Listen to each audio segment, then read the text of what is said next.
안녕하세요. 폴라리스 아카데미 원장 황찬욱입니다. 자, 오늘은 2020년 9월 평가원 모의고사 12번 문제를 보도록 하겠습니다. 몰롱도와 표준용액 만들기에 대한 얘기인데요. 사실은 이제 표준용액 만드는 방법은 이미 쭉 써 있고 거기에서 최종적인 그 몰롱도를 주면서 원래 얼마를 녹여야 되는가, 그 용질의 질량을 구해라 라고 하는 문제입니다. 일단 몰롱도 그리고 표준용액 만들기에 대해서 좀 알아보고 문제를 풀어보도록 하겠습니다. 화학에서는 수용액을 굉장히 많이 사용을 하죠. 실험에서, 그러니까 화학 반응이라고 하는 것이 아무래도 수용액 상태에서 화학 반응을 일으키는 게 좀 수월하기 때문에 수용액에서의 화학 반응이 굉장히 많이 일어납니다. 그래서 물질의 양을 측정을 하는데 보통은 몰수를 측정을 하겠지만 화학 반응이 수용액에서 일어난다면 몰농도를 기준으로 해서 물질의 양을 측정하는 것이 훨씬 편리하니까요. 그래서 농도라는 개념을 많이 쓰게 됩니다. 그러니까 일상적인 생활에서 쓰는 퍼센트 농도는 화학에서는 그닥 편리하지 않기 때문에 화학에서 쓸 수 있는 또 다른 농도 개념을 만들어낸 것이 몰농도라고 하는 개념입니다. 몰농도는 용액 1리터 속에 녹아있는 용질의 몰수를 이제 몰농도라고 표현을 하고요. 단위는 m 또는 몰 퍼 리터 이런 식으로 단위를 표현을 합니다. 단위의 m이라고 하는 놈은 읽을 때는 몰라라고 읽으면 됩니다. 그래서 제가 수업 시간에 우스갯소리로 나도 몰라 뭐 이런 말들을 많이 하는데요. 원래의 그 표현은 이런 식으로 쓰게 됩니다. 그래서 몰라 이런 식으로 읽으면 된다라는 거고요. 자, 용액 1리터 속에 들어있는 용질의 몰수다. 그래서 몰농도 계산할 때는 용액의 부피분의 용질의 몰수 이렇게 해서 계산을 하면 됩니다. 용액의 부피는 당연히 리터 단위여야 되고요. 용질의 몰수는 몰 단위로 표현이 되면 그때의 몰농도가 m, 즉 몰라 단위로 표현이 됩니다. 자, 중요한 거는요. 용매 1리터가 아니라 용액 1리터라는 사실입니다. 그러니까 1몰라 수용액을 만드는데 물 1리터에다가 용질 1몰을 녹이는 게 아니고요. 그렇게 되면 1몰라가 아닌 약간 다른 값의 그런 몰농도가 나오게 됩니다. 그러니까 정확히 1몰라짜리 수용액을 만들려고 한다면 1리터보다 더 적은 양, 보통 뭐 한 2, 300ml 이 정도 되는 물을 갖다 놓고 여기에다가 그 용질 1몰을 정확히 측정을 해서 녹인 다음에 그런 다음에 이제 거기에다가 물을 부어가지고 전체 용액의 부피를 딱 1리터로 맞춰줘야 됩니다. 그렇게 해야 정확히 1몰라의 수용액이 만들어진다라는 거죠. 자, 이렇게 이제 몰농도를 알고 있는 그러한 수용액이 있다라고 했을 때 그 수용액 속에 녹아있는 용질의 몰수는 그럼 어떻게 구하면 되죠? 여기에 우리가 공식이 몰농도가 용액의 부피분의 용질의 몰수 이렇게 되어 있으니까요. 용질의 몰수를 구하고 싶으면 몰농도에다가 용액의 부피를 곱해주면 됩니다. 당연히 이 단위에 굉장히 신경을 많이 써야 되는데요. 몰농도는 대부분의 경우에 몰라 단위로 주어지니까 별 문제가 없는데 용액의 부피가 리터 단위로 주어지는 경우도 있고 밀리리터 단위로 주어지는 경우도 있습니다. 자, 1리터는 1000ml죠. 그래서 밀리리터 단위로 부피가 표현되어 있을 때는 얘를 1000분의 1을 곱해서 리터 단위로 바꿔서 몰수를 계산하든지 아니면 처음부터 끝까지 나는 밀리라는 단위를 가져가겠다라고 생각을 하고 몰농도에다가 용액의 부피를 밀리리터 단위로 곱해서 단 이 경우에는 용질의 몰수가 몰이 아닌 밀리몰이 나온다라고 하는 것만 염두에 두고 있으면 계산이 좀 더 편한 그러한 경우가 많이 있습니다. 아무래도 밀리리터 단위로 뭐 10ml 이런 식으로 주어지게 되면 몰수를 계산을 해버리면 뭐 0.001몰 막 이런 숫자가 나오게 되거든요. 그러니까 우리 이제 시험에서 문제 계산하는데 이게 숫자가 그런 식으로 나와버리면 아무래도 피곤할 수밖에 없잖아요. 그러니까 밀리몰 단위로 계산을 하는 그러한 연습을 좀 해보는 것도 나쁘지 않은 방법입니다. 자, 표준용액 만들기라고 하는 쪽으로 가보겠습니다. 표준용액이라는 게 과연 뭐냐? 화학에서는 몰수를 정확히 모르는 어떤 그 물질이 있을 때 그 물질의 몰수, 그러니까 농도를 정확히 알기 위해서 적정이라고 하는 실험을 합니다. 근데 그 적정을 할 때 중화 반응을 이용하면 중화 적정이라고 표현을 하고 산화환원 반응을 이용하면 산화환원 적정이라는 표현을 하는데, 자, 어쨌든 몰수를 정확히 모르는 어떤 미지의 시료의 몰농도, 그러니까 몰농도를 정확히 모르는 미지 시료의 몰농도를 측정하기 위해서 우리가 적정을 한다라고 하면, 적정을 하는 그 우리가 몰농도를 정확히 알고 있는 그런 대비되는 물질이 존재를 해야 됩니다. 예를 들어서 미지의 시료가 산수용액이다. 그러면 중화 적정을 하기 위해서는 몰농도를 정확히 알고 있는 염기수용액이 필요하다, 이런 얘기죠. 그래야 이 녀석을 가지고 중화 반응을 해서 부피가 얼마나 들어갔는지 이거를 기준으로 해서 미지의 산수용액의 몰농도를 우리가 계산을 할 수 있더라, 이런 얘기입니다. 자, 그 농도를 정확히 알고 있는 용액을 우리는 표준용액이라고 얘기를 합니다.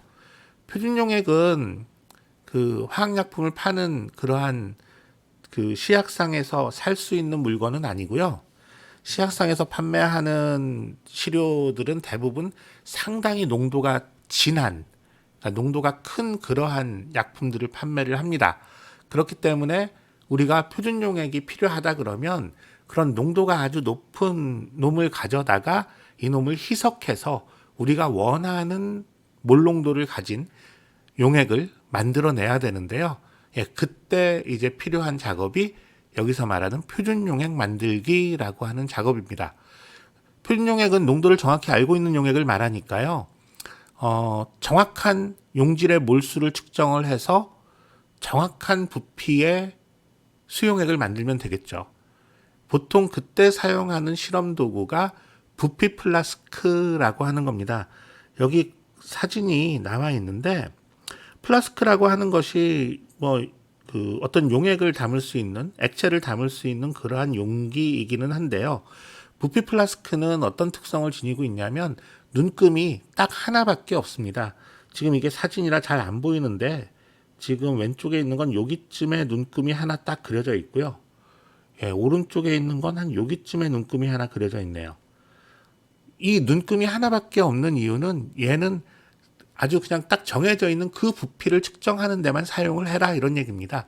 그래서 이름도 부피 플라스크라고 부르는 거고요. 왼쪽에 있는 거는 써 있네요. 100ml짜리 부피 플라스크고요. 오른쪽에 있는 건 250ml짜리 부피 플라스크입니다. 그러니까 여기에다가 액체를 넣고 딱 여기 눈금까지 채우면 정확히 250ml가 된다. 이제 이러한 얘기입니다. 자, 부피 플라스크를 어떤 놈을 쓰느냐에 따라서 사용해야 될 용질의, 그러니까 준비해야 될 용질의 양이 달라집니다. 예를 들어서 1몰라짜리 표준용액을 우리가 만들려고 한다. 만약에 부피 플라스크를 1리터짜리 부피 플라스크를 쓸 거다라고 하면 우리는 용질을 1몰을 준비를 하면 되겠죠. 그런데 여기 사진에 있는 것처럼 250ml짜리 부피 플라스크를 이용을 해서 1몰라 수용액을 만들겠다라고 하면 그때 필요로 하는 용질의 몰수는 0.25몰이 될 것이다, 이러한 얘기입니다. 자, 여기에도 제가 써놨습니다. 필요로 하는 용질의 몰수, 이거는 이 옆에 수용액 속의 용질의 몰수, 여기에서 아까 얘기를 했던 대로 계산을 하면 되고요. 그래서 몰수를 계산한 다음에 우리는 그 용질의 질량을 측정을 해야 되니까요. 그 질량은 몰수에다가 분자량을 곱해서 구하면 되겠습니다. 자, 부피 플라스크 준비했고, 그 다음에 우리가 원하는 그 몰농도의 수용액을 만들기 위해서 용질의 양이 얼마나 필요한지, 몇 그램이 필요한지 계산을 다 했습니다. 자, 이제 표준용액을 만들 준비가 다 됐는데요. 순서는 어떻게 되느냐? 일단 용질의 질량을 계산을 한 것 맞춰가지고 전자저울을 이용해서 용질을 정확히 질량을 측정을 합니다. 실제 실험에서는요, 정확히 1몰라짜리 수용액을 만든다? 굉장히 귀찮거든요. 질량 정확히 측정하는 딱 그 질량에 맞춰가지고 용지를 준비하는 게 어려우니까요. 뭐 굳이 표준용액이 딱 떨어지는 1몰라, 뭐 2몰라 이래야 될 이유는 사실 없잖아요. 농도만 정확히 알고 있으면 되니까 그냥 사실은 적당한 질량을 정해가지고 그 근처가 되도록 용지를 준비하면 됩니다. 다만 정확히 측정을 해야죠. 정확히 몇 그램인지. 그래야 나중에 이 표준용액의 몰 농도가 얼마다, 정확하게 얼마다라는 걸 알 수가 있으니까요. 자, 어쨌든 전자저울을 통해서 용질의 질량을 정확히 측정을 합니다. 그 다음에 증류수가 당연히 다른 일반 수돗물 쓰면 안 되고요. 아무것도 안 들어있는 증류수를 이용을 해야 됩니다. 증류수가 들어있는 비커에다가 용질을 넣고 녹여야 되겠죠. 우리가 최종적으로 만들려고 하는 부피를 기준으로 보면 한 3분의 1이나 4분의 1 정도 이제 증류수를 준비를 해서 거기에다가 용지를 녹이면 됩니다. 그렇게 녹인 용액을 이제 부피 플라스크에 집어넣고요. 그리고 그 비커를 증류수로 한 두세 번 정도는 씻어서 다시 부피 플라스크에 넣고 하는 작업을 반복을 해줘야 됩니다. 그래야 비커의 그 벽에 용질이 남아있는 것들을 전부 다 이제 부피 플라스크에다 넣어줘야 된다 이런 얘기죠. 자, 그렇게 넣어주게 되면 부피 플라스크 한 절반 정도 차게 되는데요. 그렇게 되면 이제 그 다음에는 부피 플라스크에다가 이제 순수한 증류수를 조금씩 넣어가지고 정확히 눈금까지 맞춰준 다음에 마개를 맞고 열심히 흔들어가지고 잘 섞어주면 그러면은 우리가 원하는 몰농도의 표준용액이 만들어지게 되더라라는 겁니다. 새로운 교육과정상에서의 수능 기조를 보면 실험과 관련된 문제가 한두 문제씩 꼬박꼬박 나오고 있습니다. 그래서 여기서 본 부피 플라스크뿐만이 아니라 제가 다른 영상에서 소개를 했던 뭐 뷰렛이나 피펫이나 하는 이런 실험 도구들이 어떻게 생긴 놈이고 얘를 어떤 식으로 사용하는지 이런 부분들도 좀 기억을 해둬야 되고요. 그리고 지금 여기처럼 표준용액을 만드는 과정, 실험 과정도 숙지를 해둬야 됩니다. 뭐 아니면 나중에 중화적정 뭐 이런 실험도 실험 과정을 충분하게 숙지를 해둘 필요가 있습니다. 이전 수능 기조와는 조금 달라져서 실험에 대한 문제가 계속 나오고 있으니까 그 부분에 대해서도 좀 신경을 쓰실 필요가 있습니다. 자, 이제 문제를 풀어보겠습니다. 실제 문제는 그닥 어렵지는 않습니다. 자, 표준용액을 만들 건데 최종적인 목표는 뭐냐면 0.3몰라짜리 표준용액을 만들 것이다 라고 되어 있습니다. 자, 그런데 이제 과정을 보니까 좀 복잡하게 과정들을 지금 가져가고 있어요. 제일 처음에 약간의 물에다가 고체 A를 Xg만큼을 넣어서 녹이겠다 그랬습니다.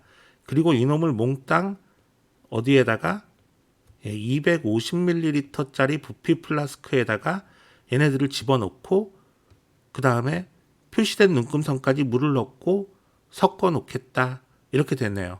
자, 지금 이 상황에서 이 안에 들어가 있는 A의 몰수가 얼마가 될지 그거는 이제 좀 이따 계산을 해보겠지만 어쨌든 그렇게 되어 있는 놈을 여기에서 어떻게 한다고요? 50ml만 끄집어내서요. 나의 수용액 50ml를 취해서 500ml 부피 플라스크에다가 몽땅 넣자라고 되어 있습니다. 이번엔 500ml 부피 플라스크에다가 얘를 집어넣겠다 이런 얘기예요. 그리고 나서 500ml 부피 플라스크에 표시된 눈금선까지 물을 넣고서 다 섞었을 때 이 상황에서 0.3몰라의 수용액을 만드는 것이다 라고 되어 있네요. 자, 그랬을 때 이 문제는 지금 X를 구하시오 라고 하는 겁니다. 자, 우리 제일 뒤에서부터 거꾸로 한번 가보겠습니다. 자, 0.3몰라 수용액 500ml 안에 A는 과연 몇 몰이 들어있을까? 자, 몰수는 어떻게 구하면 되는 거였죠? 몰농도하고 부피를 곱하면 되는 거였습니다. 그래서 몰농도가 0.3이고 부피가 0.5리터니까 몰수는 0.15몰 이만큼이 되겠습니다. 이 0.15몰, A 0.15몰이라는 것이 어디에서 온 거냐 하면 바로 요 50ml에서 온 거죠. 그러면 처음에 250ml 부피 플라스크 속에 들어있었던 A의 몰수는 과연 얼마나 될까? 50ml 안에 0.15몰이 들어있었으니까요. 250ml에는 그 5배가 들어있어야 됩니다. 즉, 이 안에는 0.75몰이 들어있어야 된다 이런 얘기죠. 이 0.75몰은 어디서 왔죠? AXg을 소량의 물에 녹여가지고 이놈을 몽땅 다 여기에 넣은 거니까 결국 이 0.75몰이 Xg이다 이러한 얘기가 되겠습니다. 자, 몰수는 어떻게 계산을 하죠? 화학식량분의 질량 이렇게 구하는 거니까요.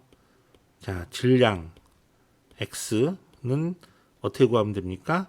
몰수에다가 화학식량을 곱하면 되겠네요. 자, 몰수는 0.75였고요. 화학식량은 여기에 문제에 주어져 있죠. A의 화학식량은 60이다. 이렇게 주어져 있으니까 0.75에다 60을 곱하면 됩니다. 그래서 나오는 답은 45 이렇게 답이 나옵니다. 답은 4번이네요. 문제는 굉장히 간단하게 지금 풀리기는 했습니다만은 이 과정 하나하나를 따라가면서 그 A의 몰수가 얼마, 그러니까 여기에서 우리 지금 봤듯이 A의 몰수가 여기서는 0.15몰 이렇게 계산됐지만 이 시점에서는 0.75몰이 돼야 된다. 이러한 그 변화 과정을 제대로 따라가지 못하면 이제 계산이 엉망이 되는 그러한 상황이 벌어질 수도 있더라라는 겁니다. 그렇게 어렵지는 않은 문제였습니다. 오늘 영상은 여기까지 하고요. 다음에 또 다른 영상으로 찾아뵙겠습니다. 감사합니다.